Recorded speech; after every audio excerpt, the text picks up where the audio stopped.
Welcome back. We do have a lot to talk about. We're really excited because we just made it into the Day 4 Night Watchman segment. So these guys are really excited as well. Gideon Haigh and Pete Lawler breathing a big sigh of relief. And also welcome Wasim Khan, the PCB CEO. We're very grateful to have you with us. Great to be here. Thank you. We've got a lot to talk about in a short amount of time, so we'll do our best. Just listening to your captain talking about what it means to have cricket back on home soil in Pakistan. It's been a long time, of course, the 3rd of March 2009. We saw those terrible attacks on that Sri Lankan bus.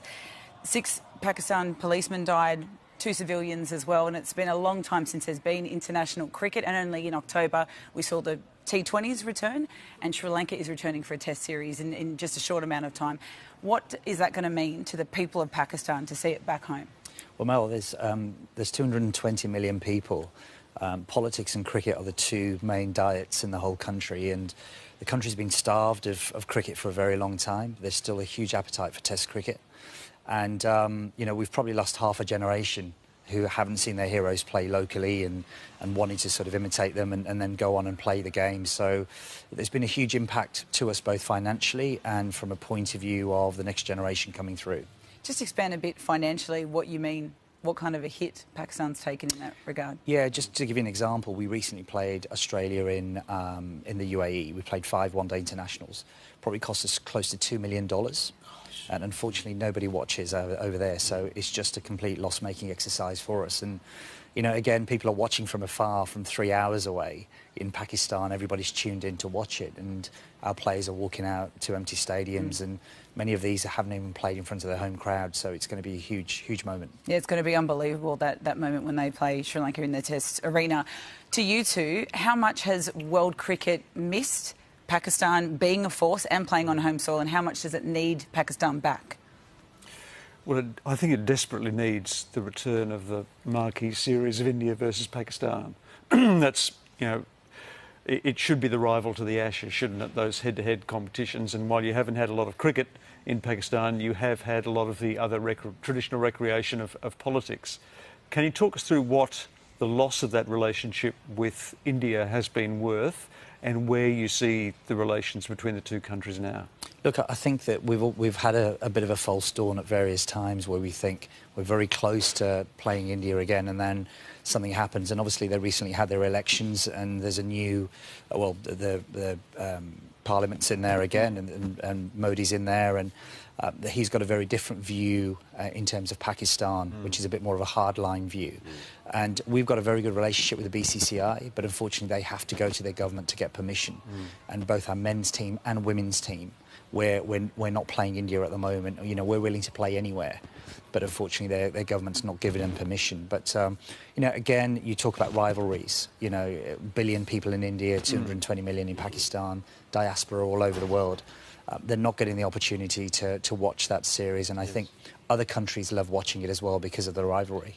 Is there a sense, and without being patronising, that nations like Australia, and let's just speak about Australia, need to give something back to cricket? Because, I mean, it's all very well to play England and India and make a lot of money from those series and cast a few crumbs, you know, only 2 tests to you guys there now, but Australia, cricket needs Pakistan to be strong, doesn't it? It needs Test cricket to survive, needs more than England, India and Australia and maybe occasionally South Africa being a strong nation and putting on series that people want to watch.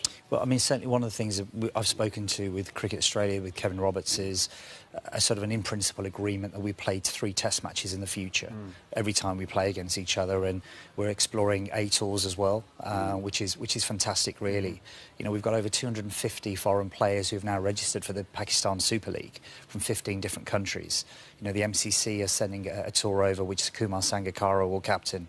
Which is significant because he was on that bus. Absolutely. Yeah. He was injured by shrapnel, and he's going back, And he's been a huge advocate for wanting to get cricket back, and we've moved on so much. And the difficulty for us is there's a perception that still lies out there about what the country's like and what's going on. But and is it safe? Absolutely. It's as safe as anywhere. I mean, we've seen recently in Sri Lanka and New Zealand. You know, terrorism is a scourge of every nation at the moment. We've seen recently in London Bridge what's happened 2 or 3 days ago. So, you know, we've been incident-free now for a number of years. We implement our security plans fantastically well because we've been doing it now for a period of time. Sorry, I would say you've had meetings here with the Australian Cricketers Association. And in some ways, the cricketers are the best advocates that you've got at the moment. The players who have visited Pakistan for the finals of the Super League last year, who have signed up in great numbers for the forthcoming draft for the PSL. Shane Watson, who's the president of the ACA, played in the finals of the PSL last year. What's been their experience of cricket returning to Pakistan and being an eyewitness to it?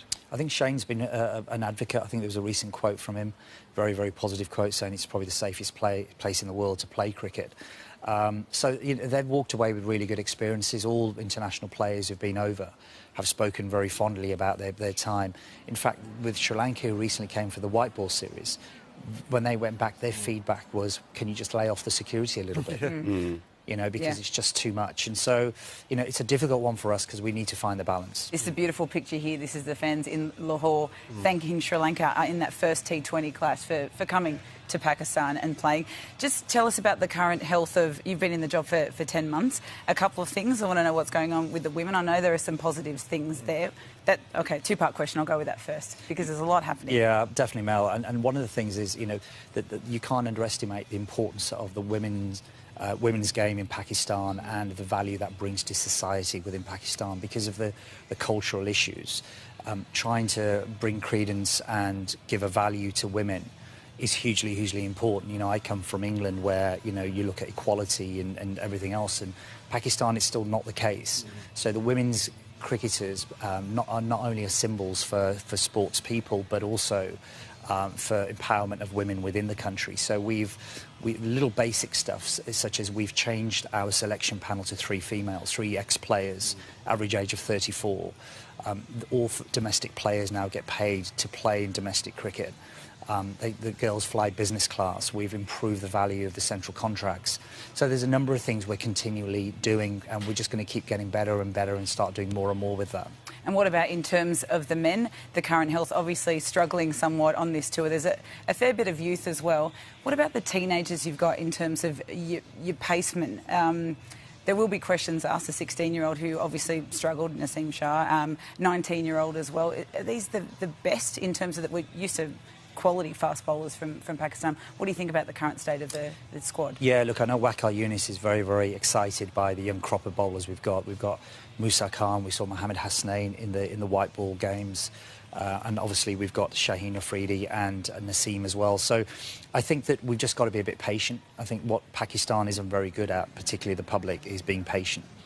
If we win 2 or 3 games, we're the best in the world. If we lose, sack everybody.